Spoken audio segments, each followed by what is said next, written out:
Hi நண்பா, இந்த ஒரு வீடியோவுல சமீபத்தில் சத்யராஜ் இவங்க பாத்தீங்கன்னா தாவேகா தலைவர் விஜய் அவர்களை ஒருமையில் பாத்தீங்கன்னா பேசியிருந்தாங்க.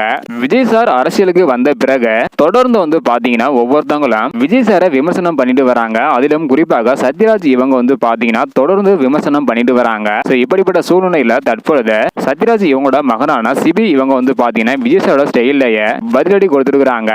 அப்படி சத்யராஜ் சார் என்ன சொல்லியிருக்காங்க, அதற்கு சிபி இவங்க என்ன பதில் கொடுத்திருக்காங்க அப்படின்றத பாக்குறதுக்கு முன்னாடி வருகின்ற சட்டமன்ற தேர்தலில் உங்களுடைய ஆதரவு யாருக்கு அப்படின்றத மறக்காம கமெண்ட் பண்ணுங்க.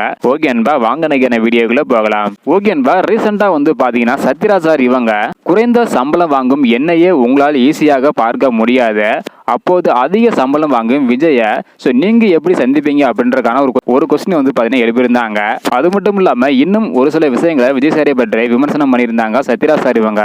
இதற்கு பதிலடியாக சத்யராஜோட மகனான சிபி இவங்க பாத்தீங்கன்னா உசிப்பேத்துறவங்க கிட்ட உம்மனம், கடுப்பேத்துறவங்க கிட்ட கம்முன்னு இருந்தா வாழ்க்கை ஜம்முன்னு இருக்கும் அப்படின்னு ரிப்ளை பாத்தீங்கன்னா கொடுத்திருக்காங்க. எத்தனை தடவை சத்யராஜ் இவங்க விஜய் சாரை விமர்சனம் பண்ணாலும் அப்பொழுது சிபி இவங்க பாத்தீங்கன்னா அதுக்கு பதிலடி கொடுத்துருவாங்க. அதே போலதான் தற்பொழுது தொடர்ந்து சத்யராஜ் சார் விஜய் சாரை விமர்சனம் பண்றதை பத்தி உங்களுடைய கருத்து என்ன பண்றதை மறக்காம கமெண்ட் பண்ணுங்க. இந்த வீடியோ பாத்தீங்கன்னா மறக்காம எல்லாருக்குமே ஷேர் பண்ணுங்க. ஓகே அன்பா, தேங்க்யூ.